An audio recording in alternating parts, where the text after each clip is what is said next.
Hey, Redeeming Hope. Hey, guys. Thanks so much for tuning in to our live online Q&A. For those of you who don't know, my name is Josh. I was the guy that was just talking a few minutes ago. I'm privileged to be the lead pastor here at Redeeming Hope, lead church planner. So it's great to see you guys. Thanks so much for tuning in. We got a few people live, looks like, across a couple different platforms. And we just finished talking about how to handle hopelessness as we looked at how the tomb of Jesus and how Mary was engaging. And we really saw that the tomb is not the end of your story. The tomb is the beginning of God's story in you. And just eager to get your feedback, hear some of your comments, your questions, and your thoughts on what we just talked about. So I got a cup of coffee here from Bago Java. I hope it doesn't slurp too loud in the mic, but I needed some extra coffee today, so I'm going to be sipping this. And I dropped some questions in the comments, maybe not on the not online, but I'll drop the questions in online. Let's see here. Boom, boom. Great. On our website, I dropped the things, and then on all of our platforms, I'm asking some questions. So a couple questions I do want you to consider, and I'd love for your feedback, is what is the tomb that you are standing in front of today? Remember we talked about how we're all standing. Everybody's got a tomb. Everybody's got something that they're standing in front of that is causing them hopelessness. And what is that tomb for you today? If you feel comfortable sharing, I'd love to hear that so we can engage with that. What do you see nourishing your unbelief in God's goodness? Is there something that happens where it just causes you to question, is God good? And finally, what do you see that might be changed by Jesus to bring you into a higher joy? So that tomb, where does Jesus want to enter in and bring you into a higher joy? And so I just think that these are some good questions for us to ask as a church and as a family as we consider how to handle hopelessness. So Howard said, a couple of thoughts from the sermon as we begin our time. Howard said, early in the day, their hope was revealed. There is no doom in the tomb. I like that, man. That's great. Howard's here with us. He's visiting. And we got a little mic over at our table. So guys, if you want to give any feedback, you just pick that mic up, turn it on, and then everybody on here will be able to hear you, okay? So just remember to turn it off after you're done talking. But we see that Jason said, exit sin, enter grace, which I love that. Exit sin, sin leaves, entering in grace and God's grace. Saw Ben was on, today is Father's Day, so I just want to wish the fathers in our church a happy Father's Day. We have Jonathan, we have Gary, we have Phil, right? Phil is brand new dad, so we're celebrating with you guys. I'm missing anybody else? We've got our friend Joel and Rachel, who are big supporters of our church. They just had a baby a few weeks ago, so they probably aren't on. They're probably tuning in to their church live. But we've got a number of friends that just had babies this year, so we just want to celebrate with you guys and tell you how so much we love you. We thank you, Dads. You're so important to your family. And actually, we're going to be jumping into a series in late July and throughout the month of August in talking about the family and family rhythms. And Dads, you're going to get a couple of sermons as it relates to what it looks like to lead your family. Husbands, what it looks like to lead your wives. Dads, what it looks like to lead your family. So you're so important, and we just want to celebrate you and celebrate your faithfulness to Jesus today. Robert said that he had to run. Jen was at work today, and he said her socks got all wet, so he had to run and give her some fresh socks. But he said, I just want to say that naming the despair that we all face rather than ignoring it truly allows us to bring it to Jesus, and he can heal it. He does not hate us for despairing. He lovingly conquers it. And so, man, Robert, what a great point. Like, we need to name our despair. We need to give voice to it. We need to give voice to the pain that we feel inside. This helps us be able to deal with it. And as I say quite a bit, so often hurt and pain, especially in Clarksville, especially in Sango, especially in the nice, comfortable suburbs where everybody feels safe, is that hurt and pain often goes under the surface, untouched and untalked about. And so what we want to do, and part of why we have some of the values that we have as a church, is that we want to name these things. We want to talk about these things. When we're hurting, we want to talk. When we have questions, we want to talk. When we doubt, we want to share this doubt. And there's not a space of judgment here, because this is actually what moves us forward. So when we push pain and hurt under the surface, when it's untouched and untalked about, what happens is that we're not able to actually address it, and it just festers festers and grows like a wound that we ignore. And so what Jesus calls us to do, and out of his grace and out of the gospel, we can openly talk about areas where we're feeling hopeless. We can openly talk about areas where we're doubting and questioning God. And then we can turn to God in faith and in repentance. And what he does is we just see he heals us. And what he does is he infuses hope in the midst of hopelessness. He infuses joy in the midst of despair. And he infuses life in the midst of death. This is literally the Christian story. But so often I think we as Christians miss this because we just don't put a voice to our pain.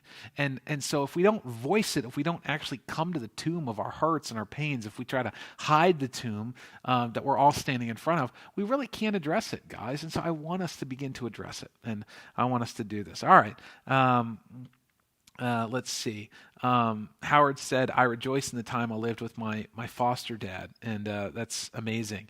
Howard, would you be willing to share for a second? Would you be open to share about just what your foster dad meant to you? Sure. Great. He's going to turn that mic on. So I lived with my foster dad, Fred, and his wife, Pat, who I still talk to quite a bit. And I was there for 4 years, 7th through 10th grade. And just really, he was the first decent Christian guy I ever met in my life. Just an amazing guy.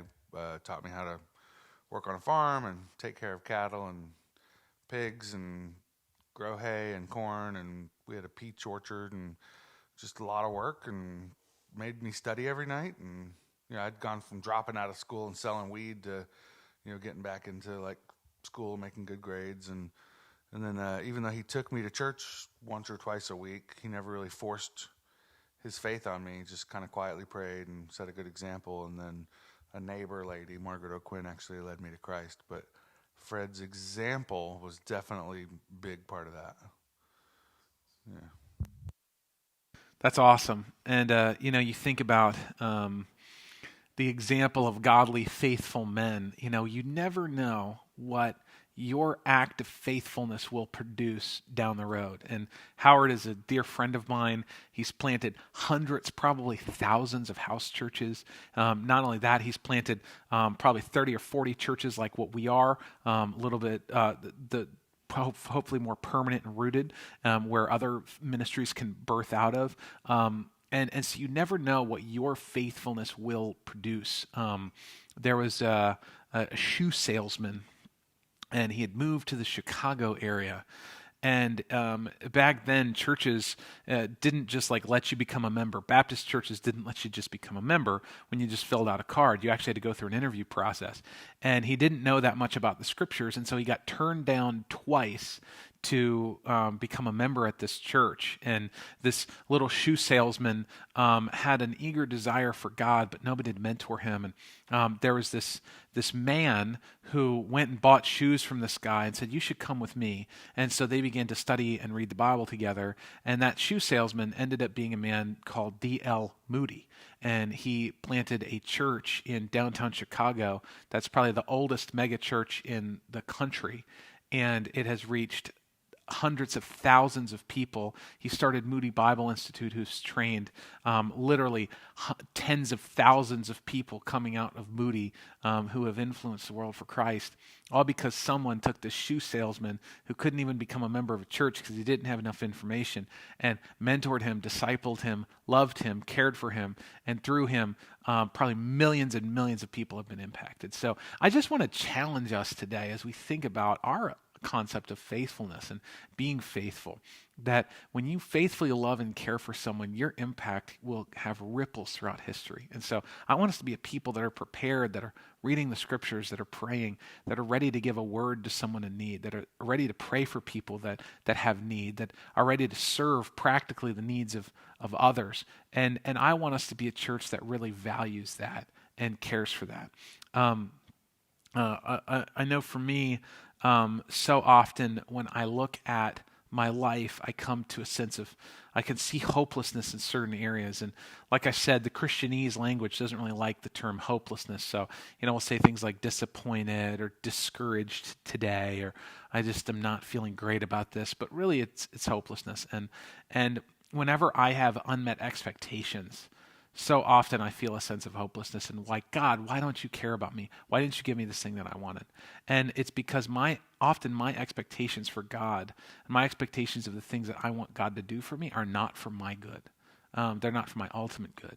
And so my unmet expectations, God graciously doesn't give me my expectations to bring me into a higher joy. And I just want to challenge us today as we think through hope and how to handle hopelessness, that you have a Father that meets you in the midst of your tomb. And like I said earlier, Christ has gone into your tomb. He understands your brokenness, your despair, your pain, your hurt greater than anybody else in this world. And he loves you and he cares for you. And he wants to meet you in the midst of that and offer you and extend to you a hope that is beautiful, a hope that's rooted in the joy of Jesus, a hope that's rooted in what Christ has done for us, not in what we can do for Christ. And so this is something that our church values. This is something that our church is so careful about, especially when we preach and when we do groups, when we read the Bible. It's not about our work for God, it's about God's work for us. And what God wants is for us to receive his work for us. And so often we stand outside the tomb of our hopes and dreams thinking this is the end. And it's really the hand of God outstretched to us to bring us into a higher joy. I haven't seen a lot of other comments here. I see that we got 5 or 6 people joining us live for this. I appreciate you on. I want to just remind us of a few ways that you can join us and join our church. Wednesday at 3 p.m. we do a live Bible study, so it would be really helpful to us if you would share that, jump on with us. We have groups that meet throughout the week, and if you need anything, you can text us at 931-326-4512. Guys, I love you, I care for you. If you need anything this week, please let us know. And if you have any other thoughts or questions, you can always shoot me a text. You can shoot our church number text, and it'll come right to me. Again, remember, I want to remind us of the vision of our church and why we do these things. You see, we exist as a family of faith that follows Jesus and helps others find him by living all of life as missionaries of hope. So we're a family. We follow Jesus. We help others find Jesus. And we live like a family. And we follow Jesus and we help others find him, all in the context of being missionaries. So I just want to remind you that you are sent this week as a missionary. And Jesus, right after he meets with Mary at the tomb, he says these words. He actually appears to his disciples after he meets with Mary, and he shows up into an upper room, and he says, "Peace be with you. As the Father has sent me, even so I am sending you." My friends, God is sending you into the world as a missionary of hope and grace and love to the people in your proximity. I love you. I hope you have a good week, and we'll see you soon.